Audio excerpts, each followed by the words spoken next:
sommes présents depuis très longtemps là. Nous allons continuer ce qu'on fait avec et la coopération veut dire la participation de deux parties. Alors, nous comptons toujours sur la partie haïtienne pour la formulation des programmes et des projets. Et nous continuerons ce que nous faisons jusqu'à maintenant. Et avec des grands projets de l'eau, d'assainissement de l'eau, qui est un grand programme qui se déroule depuis beaucoup d'années dans les pays, dans plus de 30 villes. On est présent avec des grandes œuvres, travaux publics d'enseignement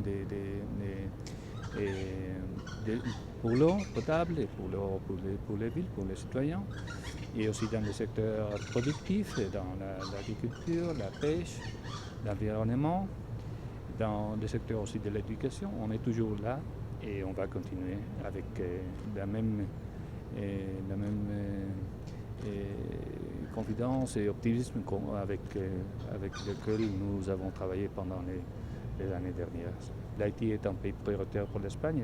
Il est décrit dans notre programme triennal de coopération comme un pays prioritaire. Ça va continuer comme ça.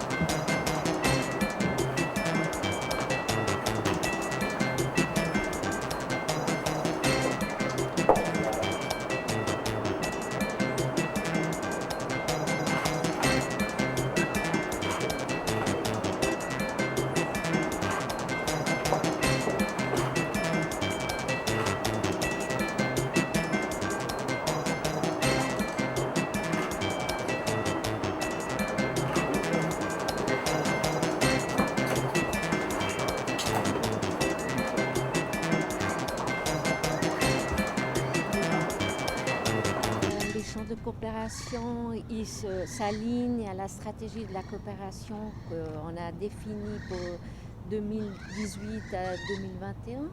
Donc c'est des champs de coopération qui s'alignent à la priorité du pays.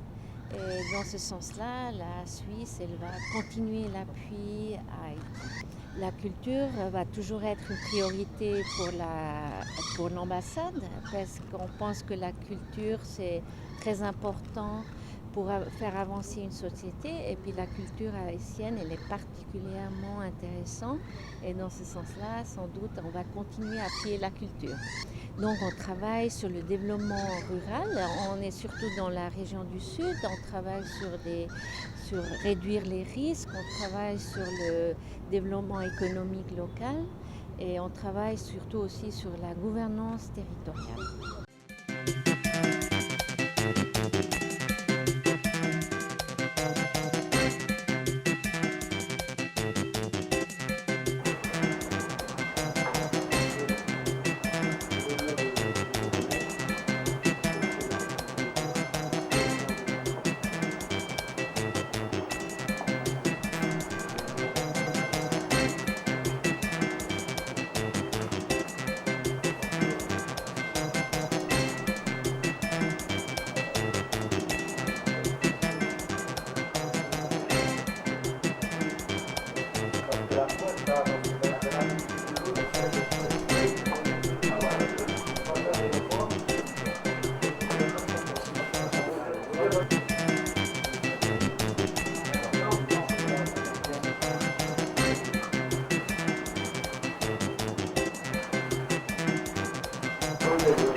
La coopération française va se concentrer sur des secteurs où elle a une véritable valeur ajoutée par rapport à d'autres coopérations internationales et des secteurs qui correspondent, je crois, à des besoins très profonds de la société haïtienne.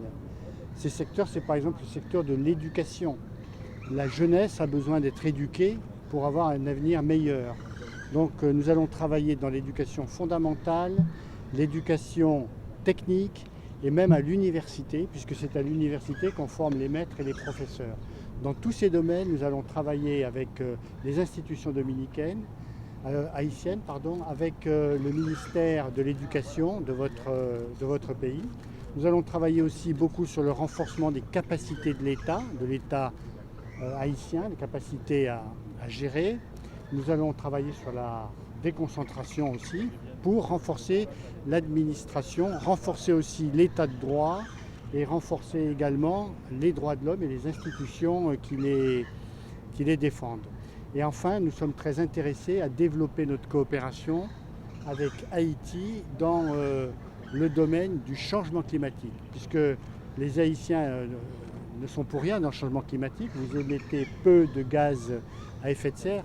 En revanche, Haïti subit gravement les effets du réchauffement climatique. Donc nous allons essayer de travailler avec vous sur des thèmes de réponse et d'adaptation au changement climatique. Donc j'ai eu un entretien approfondi avec le président Jovenel Moïse, un entretien je crois très chaleureux, et nous avons pu constater que vraiment il y avait une cohérence de nos points de vue, une convergence de nos points de vue sur beaucoup de sujets. Le président Hollande avait en effet promis une aide à l'éducation de 50 millions. Ce que je peux vous dire, c'est qu'aujourd'hui, alors que les 5 années ne sont pas du tout écoulées, c'était 2015-2020, nous avons déjà engagé 37 millions. Donc les engagements du président de la République français ont été tenus et sont en train d'être tenus. Nous développons une coopération très intense pour, je le répète, renforcer la qualité de l'éducation en Haïti, renforcer notamment l'apprentissage du français et du créole qui doivent aller la main dans la main. Et puis nous intervenons aussi, comme je vous l'ai dit, dans l'éducation technique. Nous allons développer un enseignement sur les métiers de l'eau, parce qu'il y a un problème de l'eau ici. Donc il y aura des techniciens haïtiens dans le domaine de l'eau. Nous allons développer aussi des techniciens dans le domaine de l'automobile, de la mécanique automobile et de l'électronique automobile, dans le domaine agricole aussi. Donc nous sommes très actifs dans ce domaine et les engagements qui ont été pris sont tenus.